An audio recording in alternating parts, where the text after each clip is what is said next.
Subscribe and press the bell icon for latest update.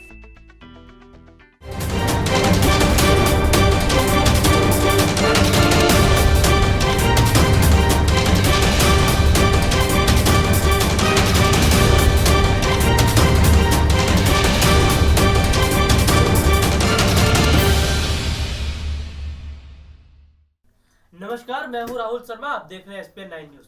आज हम अपने खास प्रोग्राम में बात करने वाले हैं केंद्रीय मंत्री उमा भारती की। जी हां, मैं आपको बता दूं कि केंद्रीय मंत्री उमा भारती का पीछे बीते दिनों कह सकते हैं एक बयान सामने आया था। उन्होंने कहा था कि उन्होंने राजनीति से संन्यास ले लिया है, वो अब चुनाव नहीं लड़ेंगी। जी हाँ, उन्होंने ये बयान दिया था कि अब उनकी उम्र हो गई है और साथ ही साथ उन्होंने इस बात का भी हवाला दिया था कि उनके पैर और घुटनों में जो है अब तकलीफ होती है, ज्यादा वो दौड़ भाग नहीं सकती, इस वजह से वो चुनाव नहीं लड़ेंगे। लेकिन बात करूं, अब उनका एक और बयान सामने आया है जिसमें उमा भारती ने कहा है कि महज 3 साल के अंदर मैं चुनाव नहीं लड़ूंगी, मंत्री बनी रहूंगी। उन्होंने ये कहा है, देखिए मेरे पास रिपोर्ट है, महज 3 साल के लिए चुनाव नहीं लड़ेंगी, 3 साल, और उसकी मंत्री नहीं बनेगी। तो देखिए जिस तरह से उन्होंने बीते दिनों बयान दिया था और अब उनका बयान सामने आया है और उन्होंने हवाला दिया है कि 3 साल के लिए चुनाव नहीं लड़ेंगी, तो आखिरकार ये वजह क्या है? जी हाँ, देखिए केंद्रीय मंत्री उमा भारती ने जिस तरह से साफ साफ शब्दों में कह दिया है, अपनी बातों को जो है उन्होंने उसका जो उन्होंने खबरें थी उसका खंडन करते हुए कि 3 साल के लिए चुनाव नहीं लड़ेंगी। जी हाँ, देखिए मैं आपको बताता हूं कि आखिरकार उन्होंने क्या कहा और साथ ही साथ मैं आपको वो बयान भी सुनवाऊंगा उनका। वो कह सकते हैं कि जो उन्होंने कहा था कि वो चुनाव नहीं लड़ेंगी, किस वजह से नहीं लड़ेंगी, वो बयान भी मैं आपको सुनाऊंगा। लेकिन उससे पहले मैं आपको ये बयान सुनवाता हूं कि उन्होंने जो अपनी बात का खंडन करते हुए क्या कहा। देखिए, भारतीय जनता पार्टी के कद्दावर और मुखर नेता और मोदी सरकार में मंत्री उमा भारती अगले 3 साल तक अपनी स्वास्थ्य समस्या की वजह से चुनाव नहीं लड़ेंगी। हालांकि उन्होंने स्पष्ट कर दिया कि वो अभी राजनीति से संन्यास नहीं ले रही है। केंद्रीय मंत्री और भारतीय जनता पार्टी के अत्यंत मुखर नेता के तौर पर पहचानी जाने वाली झांसी की सांसद साध्वी उमा भारती ने उनके चुनाव न लड़ने संबंधी बयान को लेकर बनी भ्रम की स्थिति को साफ करते हुए यहाँ यानी कि अपनी बातचीत में कहा कि 3 साल तक कोई चुनाव नहीं लड़ेंगी, लेकिन पार्टी के लिए काम करती रहेंगी। उमा भारती ने यहां अपने आवास पर संवाददाताओं से कहा कि उनका स्वास्थ्य ठीक नहीं रहता है, घुटने और कमर में तकलीफ रहती है। चिकित्सकों ने उन्हें परामर्श दिया है कि वह 3 साल तक ज्यादा यात्राएं ना करें, नहीं तो स्थिति और बिगड़ जाएगी। लिहाजा उन्होंने अगले 3 साल तक कोई चुनाव नहीं लड़ने का निर्णय लिया है। यानी कि अगले 3 साल तक वो कोई चुनाव नहीं लड़ेंगी। और वाकई में ये बात सबसे ही हैरान कर देने वाली है कि जिस तरह से उन्होंने अपने बयान पर कह सकते हैं अपने बयान से पलटते हुए जो एक और बयान जो है उनका सामने आया है कि केवल 3 साल के लिए, यानी कि 3 साल उन्होंने डॉक्टरों का भी हवाला दिया है। लेकिन कहीं ना कहीं ये बात जो है एक कह सकते हैं असमंजस में पड़ी हुई है कि आखिरकार अचानक से उमा भारती ने ये फैसला ले लिया था कि वो जो है चुनाव नहीं लड़ेंगी और ना ही जो है वो और कई काम करेंगी। हालांकि उन्होंने कहा था कि वो पार्टी के साथ जुड़ी रहेंगी और कैंपेन करती रहेंगी, लेकिन अचानक से फिर उन्होंने डॉक्टरों का हवाला देते हुए कहा कि डॉक्टरों ने 3 साल तक की जो है कहा है 3 साल तक के लिए वो ज्यादा दौड़ भाग ना करें। और जिस तरह से उन्होंने ये बयान दिया है वो कहीं ना कहीं एक अलग ही रूप लेता हुआ नजर आ रहा है। मैं आपको दिखाता हूं कि उमा भारती ने बीते दिनों जो बयान दिया था चुनाव न लड़ने को लेकर, आइए आपको सुनवाते कि वो बयान क्या है।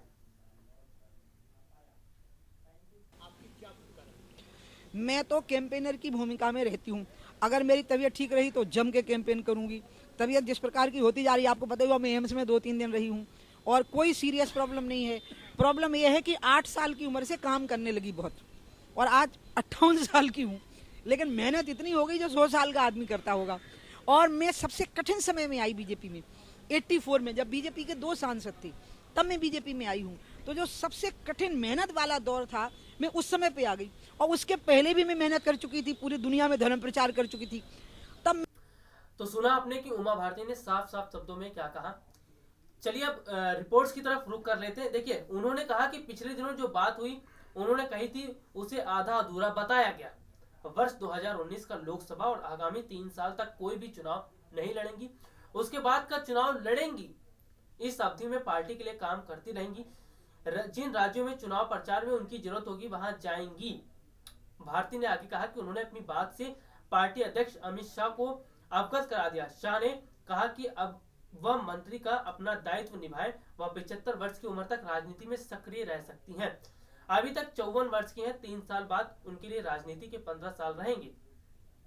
देखिए, और आपको मैं बता दूं कि अचानक से उन्होंने 3 साल का हवाला दे दिया। इससे पहले उनका जो बयान सामने आया था उसमें उन्होंने कहा था कि वो चुनाव नहीं लड़ेंगी, और साथ ही साथ उन्होंने ये बोला था कि अब जो है उनकी उम्र हो गई। लेकिन अब इनका एक और जो बयान सामने आया उससे कहीं ना कहीं बहुत सारे सवाल खड़े होते हैं। तो आखिरकार क्या ऐसी वजह थी कि अचानक से उमा भारती ने ये बयान दे दिया कि वो जो है चुनाव नहीं लड़ेंगी। लेकिन उसके कुछ समय बाद जो है, यानी कि उन्होंने फिर से एक बयान दिया। उन्होंने कहा केवल 3 साल के लिए। तो कहीं ना कहीं जो घड़ी की, या कह सकते हैं जो सुइयां हैं जो इशारा कर रही हैं, वो इस और इशारा कर रही हैं कि बीजेपी में कुछ भी ठीक नहीं चल रहा है। और कहीं ना कहीं उमा भारती भी सोच समझकर निर्णय ले रही है। हालांकि उनका जो बयान बीते दिनों उन्होंने कहा था, वो बयान काफी सुर्खियों में छा गया था। और कहीं ना कहीं जो उमा भारती जो है, उन्होंने उनके जो कह सकते हैं कि लोग थे, या फिर जो उन्हें पसंद करते हैं उमा भारती को एक नेता के तौर पर, वो भी कहीं ना कहीं हैरान हो गए थे कि आखिरकार उमा भारती ने ऐसा बयान क्यों दिया। मैं आपको यहाँ पर बता देता हूँ कि उमा भारती ने जो है आरएसएस प्रमुख मोहन भागवत का जो एक बयान था, उस बयान का भी समर्थन किया। उन्होंने उस बयान का भी समर्थन करते हुए उन्होंने कहा था कि शायद उन्होंने, यानी मोहन भागवत में कुछ भी गलत नहीं किया है। उन्होंने एक बयान दिया था। मैं आपको बताता हूँ कि आरएसएस प्रमुख मोहन भागवत ने क्या बयान दिया था और किस तरह से उमा भारती ने इस पर स्टैंड लिया।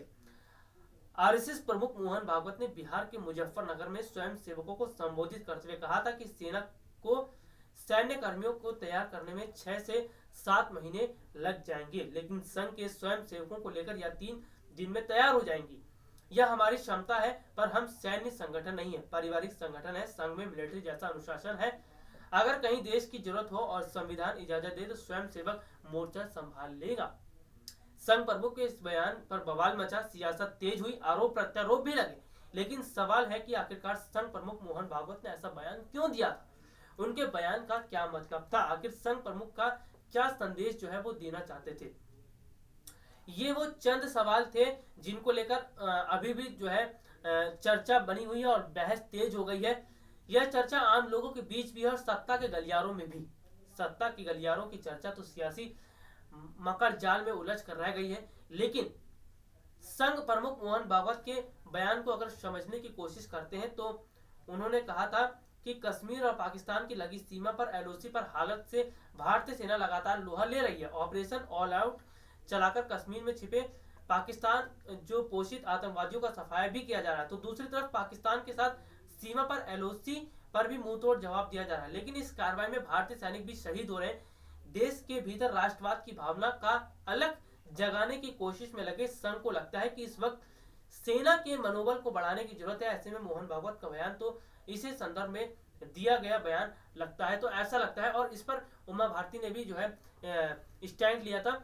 लेकिन जिस तरह से उन्होंने इस बात पर स्टैंड लिया, और साथ ही साथ आपको मैं बता दूं कि उनका एक जो है बयान भी अब सामने आ गया है कि वो केवल 3 साल की समय अवधि तक जो है चुनाव नहीं लड़ेंगी और ज्यादा जो है प्रचार नहीं करेंगे। तो वाकई में ये सब चीजें इस और इशारा करती हैं कि कहीं ना कहीं उमा भारती के दिमाग में कुछ तो चल रहा है और वो कुछ तो नया करने की सोच रही है। देखिए, मैं आपको बता दूं कि उमा भारती ने जो बीते दिनों बयान दिया था कि वो चुनाव अब नहीं लड़ेंगी, तो इससे कहीं ना कहीं ये साफ दिखाई दे रहा था कि शायद बीजेपी में कुछ अच्छा नहीं चल रहा है, जिस वजह से उमा भारती नाराज है। देखिए, हमारे पास एक रिपोर्ट भी है जिससे ये पूरी तरह से पूर्ण रूप से स्पष्ट हो जाएगा कि उमा भारती ने जो बयान दिया था आखिरकार किस वजह से दिया था।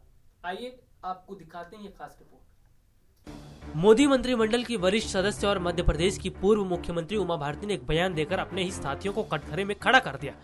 मंत्रिमंडल में अपने कद घटने से नाखुश चल रही उमा ने कहा कि आज की राजनीति चापलूसी और साजिश की हो गई है।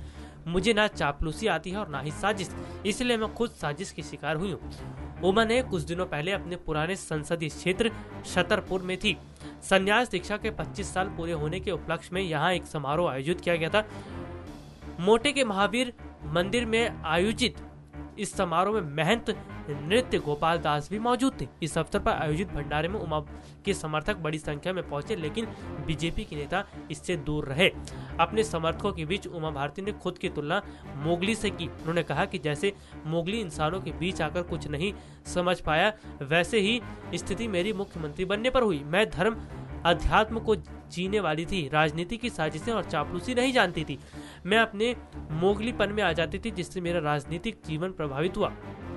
उमा ने बीजेपी वालों से यह भी कहा कि 2005 से 2010 तक के दौर को मैं भुला चुकी हूं, अब मेरे मन में सिर्फ राम, तिरंगा और गंगा है। उमा ने यह भी कहा कि मुझे बीजेपी में राजमाता विजय राज सिंधिया लाई थी। बाद में 2010 में नितिन गडकरी ने पार्टी में मेरी वापसी करवाई है। उल्लेखनीय है कि उमा भारती लंबे समय से खुद को उपेक्षित महसूस कर रही हैं। उन्होंने खुद को भी अलग थलग कर लिया है। तो देखा आपने कि उमा भारती ने कुछ समय पहले जो है एक और बयान दिया था, जिसमें उन्होंने कहा था कि आजकल की जो राजनीति हो रही है वो चापलूसी के तौर पर हो रही है। यानी कि जो चापलूसी करता है उसे पार्टी में जगह दी जाती है और जो नहीं करता है उसे बाहर निकाल दिया जाता है। तो ये सब सवाल और उनका जो बयान, अगर इन सब को मिलाया जाए तो कहीं ना कहीं ये साफ नजर आता है कि उमा भारती के हिसाब से काम नहीं हो रहा है और कहीं ना कहीं उमा भारती बीजेपी से नाराज चल रही हैं। और जिस तरह से उनकी बातों को नहीं माना जा रहा है और जिस तरह से मैं आपको बता दूं कि उनकी जो बातें हैं उनको भी नहीं कह सकते हैं कि तवज्जो दी जा रही थी। और साथ ही साथ जिस तरह से उन्होंने एक और बयान जो है काफी समय पहले दिया था कि अब, हालांकि उन्होंने निशाना नहीं साधा था, उन्होंने साफ साफ कहा था कि आजकल जो राजनीति चल रही है वो ऐसी है कि अगर आप चापलूसी करते हैं तो आगे बढ़ते हैं। तो कहीं ना कहीं ये सब चीजें अगर इनको एक साथ जोड़कर देखा जाए तो इससे साफ जाहिर होता है कि उमा भारती बीजेपी से परेशान है। और कहीं ना कहीं उन्होंने जो बयान दिया था और फिर दोबारा बयान दिया, उससे साफ जाहिर होता है कि कहीं ना कहीं वो एक ऐसी रणनीति बना रही है जिसके तहत वो काम कर सके और वो चुनाव जो है और बेहतर ढंग से जो है लड़ सके, अपनी नई बेहतर छवि बना सके। हालांकि उन्होंने डॉक्टरों का हवाला भी दिया है कि 3 साल तक जो है डॉक्टरों ने मना किया है, लेकिन कहीं ना कहीं ये उनका जो बयान है ऐसे में सही नहीं लगता है, क्योंकि जिस तरह से उनका कुछ समय पहले बयान आया था कि राजनीति में आजकल चमचागिरी हो रही है और वही लोग आगे बढ़ रहे हैं जो चमचागिरी कर रहे हैं। तो ये सब चीजें, यानी कि ये सब सवाल कहीं ना कहीं एक कह सकते हैं कि एक ऐसा मंजर खड़ा कर रहे हैं जिससे कहीं ना कहीं साफ पता चल रहा है कि बीजेपी में कुछ भी सही नहीं चल रहा है और उमा भारती भी जो है बीजेपी से खुश नहीं है। इसीलिए उन्होंने हाल फिलहाल में बहुत बड़ा फैसला ले लिया था, लेकिन बाद में उस फैसले पर उन्होंने जो है दूसरा बयान देकर ये स्पष्ट कर दिया कि वो 3 साल तक जो है चुनाव नहीं लड़ेंगे।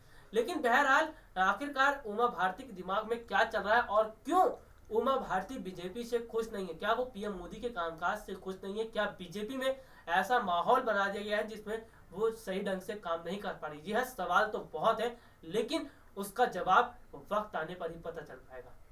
आज के लिए इस प्रोग्राम में इतना ही। अगली बार आपसे दोबारा मुलाकात होगी, तब तक के लिए इजाजत दीजिए।